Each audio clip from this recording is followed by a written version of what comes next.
அனைத்து தாய் தமிழ் உறவுகளுக்கு வணக்கம். நான் உங்கள் சுரேஷ். இது உங்கள் வலிமை. உறவுகளே, நம்ம இன்னைக்கு பார்க்க போகிற தலைப்பு என்னன்னா, நாம் தமிழர் கட்சி முன்னெடுக்கும் மரங்களின் மாநாடு அது தேவையா அப்படிங்கிறத பற்றி தான் பார்க்க போகிறோம். இன்னைக்கு இதனுடைய விழிப்புணர்வு முக்கியமான தேவை. 100% இந்த மாநாடு தேவையான ஒன்று தான்.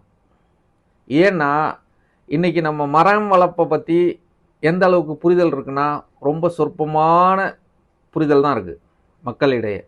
உங்களுக்கு ஒரு குட்டி கதையோட ஆரம்பிக்கலாம். ஒரு வருட காலங்களுக்கு முன்னால் நான் சிங்கப்பூரில் ஒர்க் பண்ணிக்கிட்டு இருந்தேன், வேலை பார்த்துக்கிட்டு இருந்தேன். அங்கே ஒரு கவர்மெண்ட் ப்ராஜெக்ட், அந்த ப்ராஜெக்டில் போர்பயில் கற்று, அந்த டிவால்னு சொல்லுவோம், அதை போர்பயில் பண்ணும்போது அதில் அந்த மண் சரியாமல் இருக்கிறதுக்காக வேண்டி பெந்தனைட்னு சொல்லிட்டு ஒரு கெமிக்கல் கலப்பாங்க. அந்த கெமிக்கலை உள்ளே விடும்போது அந்த மண் சரிவை தடுக்கும். அந்த கெமிக்கலை எடுத்து அந்த கம்பெனிக்காரங்க என்ன பண்ணிட்டாங்கன்னா, எடுத்து வெளியில் விட்டாங்க.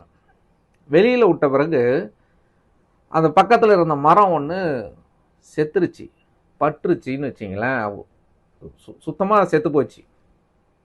கொஞ்ச நாளில் கவர்மெண்ட்லேருந்து இன்ஸ்பெக்ஷன் வராங்க. வந்து பார்த்த உடனே அவங்க செஞ்ச முதல் வேலை என்னென்னா, பெனாலிட்டிஸ், ஃபைன், அவதாரம் விதிச்சுட்டு, அதை இல்லாமல் ஒரு வார காலம் வேலை நிறுத்தம், ஸ்டாப் ஓவர் கொடுத்தாங்க. நான் ஏன் இதை சொல்கிறேன்னா, அவங்க மரத்துக்கு எவ்வளோ முக்கியத்துவம் கொடுக்குறாங்கங்கிறதுக்காக இந்த கதையை நான் சொன்னேன். நான் அந்த என்ன மரம் இறந்து போன மரமோ செத்து போன மரத்தை, அதே மரம் அதேனுடைய அகலம், உயரம், அந்த தடிமன், திக்னஸ்ஸு, இதையெல்லாம் எடுத்து இந்த அளவுக்குள்ள மரத்தை இந்த இடத்துல நட்டு உயிர் வந்த பிறகுதான் நீ வேலையை ஆரம்பிக்கணும்னு அந்த கம்பெனிக்கு மட்டும் ஸ்டாப் ஓவர் கொடுத்தாங்க. அப்போ எந்த அளவுக்கு மரங்களை நேசிக்கிறான், இயற்கையை நேசிக்கிறான்னு பார்த்து இந்த மரங்களின் மாநாடு அண்ணன் சீமான் அவர்கள் முன்னெடுக்கிறாங்க. அதை முன்னெடுக்கிறத பார்த்து சில எப்படின்னா, அந்த வாடகை வாயின்னு சொல்லலாம், இல்லை இதை பேசி வயிறு வளர்க்குற ஒரு குரூப் இருக்குது. இதை ஏளனமான பேச்சு, இதில் எவ்வளோ பெரிய விஷயம் அடங்கியிருக்குங்கிறத கூட ஒருத்தரை பிடிக்காம இருக்கலாம். அதுக்குன்னு அவங்க சொல்கிற நல்ல விஷயத்தையும் பிடிக்காம போகுதுன்னா, அப்போ நீ எந்த அளவுக்கு வன்மத்தில் இருக்காங்கன்னு பார்த்துங்க. ரொம்ப கேவலமாக இருக்குது இதெல்லாம். ஏன்னா இன்றைக்கி மக்களுக்கு சின்ன சின்ன விஷயம்லாம் புரிதல், நிறைய விஷயத்தில் புரிதல் இல்லாமல் போச்சு. உணவு, இருப்பிடம், மண், மொழி, நிறைய விஷயங்களில் புரிதல் இல்லாமல் போச்சு. அதான சீமான் அவர்கள் தான் முன்னெடுத்து சொல்லி 14 வருஷமாக கத்தி கத்தி கத்தி சொல்லி, நான்லாம் இந்த அளவுக்கு பேசுகிறேன்னா அது காட்சிகளை கேட்டு அதுலேருந்து நான் தெரிஞ்சுக்கிட்டு பேசுகிறது தான். ஏன்னா நமக்கு அந்த அளவுக்கு நாலேஜ் இருக்கான்னா, இப்போ நான் எத்தனை பேருக்கு புக்ஸ் படிக்கிறதுக்கு டைம் இருக்குது, சில வரலாறுகளை பார்க்கறதுக்கு டைம் இருக்குது? இல்லை. அவர் எல்லாத்தையும் எடுத்து சொல்கிறார். அதுலேயும் குறை கண்டுபிடிச்சி அதை ரீலு அது இதுன்னு சொல்லி ரொம்ப மட்டமான ஒரு அரசியலை பண்ணிக்கிட்டு இருக்காங்க. இவங்கெல்லாம் ஓட்டுக்காக அரசியல் பண்ணுறாங்க.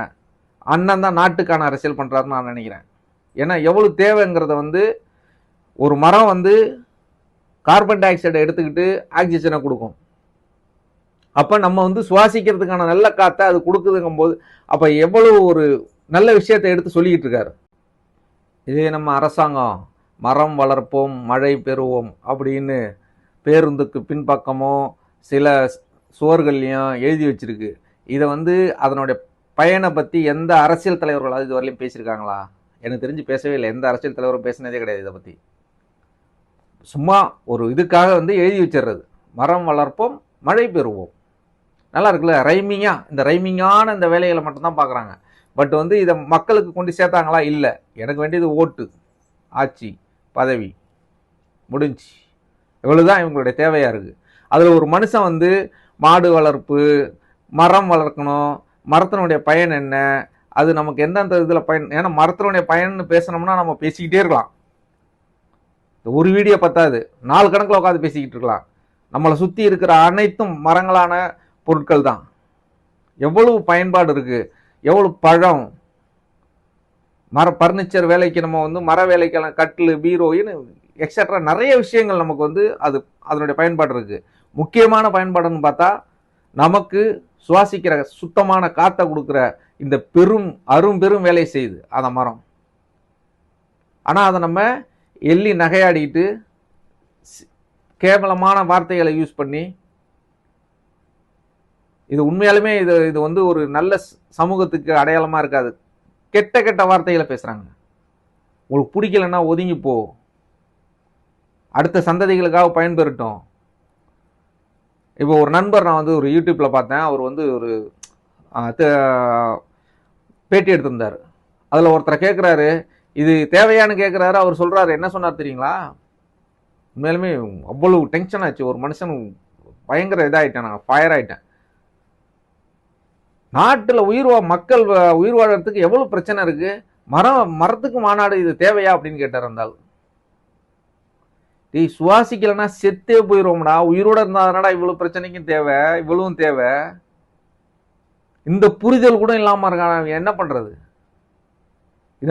இத மாதிரி இருக்கிற மக்களுக்கு விழிப்புணர்வு ஏற்படுத்தணும் இந்த மாநாடு. ஃபர்ஸ்ட்ல எல்லாம் தெரிஞ்சுங்க, இது வந்து கட்சி சார்ந்தோ அந்த கட்சியில உள்ளவங்களுக்கு இந்த கட்சியில இல்ல, இது நாம் தமிழருக்கு மட்டும்தானே இந்த தேவைகள் பூர்த்தி ஆகும் அப்படின்லாம் கிடையாது. எல்லாருக்கும் தேவையான ஒண்ணுதான். அதை ஏன் பேச மறுக்கிறாங்க? அரசியலை தாண்டி நமக்கு வந்து மரத்தினுடைய பயன்பாடு, மரத்தினுடைய எல்லா நன்மைகளும் இதெல்லாம் மக்களுக்கு யாராவது சொல்லி தெரியப்படுத்துறது வந்துங்கிறது பெரிய உண்மையாலுமே கடவுள் கொடுத்த ஒரு அரும்பெரும் கொடையாக தான் நினைக்கிறேன் நான். இப்போ சீமான் அண்ணனை உண்மையாலுமே கடவுள் மாதிரி தான் அவர். எல்லா விஷயத்தையும் மக்கள்கிட்ட கொண்டாந்து சேர்க்குறாரு. நீ ஓட்டு போடு போடாமல் போன்னு தெளிவாக சொல்கிறாரு. அந்த ஆள் எல்லா இடத்துலையுமே சொல்கிறாரு, நீ எனக்கு போடு போடாமல் போ, அதை பற்றி பிரச்சனை இல்லை, நான் என்னுடைய கடமை நான் செஞ்சுக்கிட்டு இருக்கேன் அப்படின்றாரு. அவரை போய் கேவலமாக பேசுறதுக்கு எப்படி உங்களுக்கு மனசு வருதுன்னு எனக்கு தெரியல. யூடியூப்பை திறந்தாலும் சரி, எக்ஸ் தளத்துக்கு போனாலும் சரி, அவ்வளவு வக்கரமான பதிவுகளை போடுறீங்க. மனசாட்சியை தொட்டு நீ இந்த பதிவுகள் போட்ட இந்த வீடியோ பார்க்குற அத்தனை பேரும் சொல்லுங்க, மனசாட்சியை தொட்டு அந்த ஆளை எடுத்திருக்க இந்த விடயத்தை தப்பானதுன்னு சொல்றோம் எவனாவது இருந்தானா, மனசாட்சியில் கை வச்சு சொல்லு, தப்புடா, இது தேவையில்லாத ஒண்ணுன்னு சொல்லு. யாரோ ஒரு மனுஷன் சொல்லுங்க பார்ப்போம். ஆனா உங்களுக்கு எல்லாருக்கும் தெரியும், வெளியில ஒத்துக்க மாட்டீங்க, ஏதாவது திட்டி விடுவோம். அப்பதான் நமக்கு காசு வரும், சோறு திங்கணும்ல, சாப்பாட்டுக்கு என்ன பண்றது? கஷ்டமான விஷயம் தானே. ரொம்ப விஷயமான பேசி வயிறு வளர்க்குறவங்க அத்தனை பேரும் அப்படிதான் பேசுவாங்க. பேசுங்க. ஆனா ஒண்ணு, மற்ற மக்களுக்கு இது ரொம்ப தேவையான ஒண்ணு. மரங்களின் மாநாடு வரவேற்கத்தக்க ஒரு சிறந்த செயல். என்னுடைய மனமார்ந்த வாழ்த்துக்களை அண்ணன் சீமானுக்கு தெரிவித்துக் கொள்கிறேன் இந்த பதிவின் வாயிலாக. மரம் வளர்ப்போம், மனிதம் காப்போம். மரம் வளர்ப்பனுடைய முக்கியத்துவத்தை உறவுகள் உங்களால் முடிஞ்ச அளவுக்கு உங்கள் குடும்பத்தில் இருக்கிறவங்களுக்காவது அதை கடத்தி சொல்லுங்க. ஏன்னா நமக்கு வந்து நான் சின்ன பிள்ளையா இருக்கும்போது சாலைகளை கடக்கும்போது சாலை ஓரங்கள் எல்லா இடத்துலையும் மரம் இருக்கும். நான் படிக்கிற காலத்தில் அசோகர் மரம் நட்டாருங்கிற ஒரு வரலாறை சொல்லி கொடுத்தாங்க. இன்னைக்கு இருக்கா இல்லையான்னு தெரியல. அப்படி இருந்த தமிழகத்தில் இன்னைக்கு மரமே கிடையாது, 4 செடிகளை ஊனி வச்சிருக்கானுங்க. விரைவுச்சாலைகளில் பார்த்தீங்கன்னா 4 செடி தான் இருக்கு, ஒரு மரமும் இல்லை. அதனால மரத்தினுடைய பயனை கூடுமான வரலையும் ஃபேமிலியில் அவங்கவுங்க குடும்பங்களில் உறவுகளை மரம் சொல்லி கடத்துங்க. மழை பெறுவோம், மனிதம் காப்போம். நன்றி, வணக்கம்.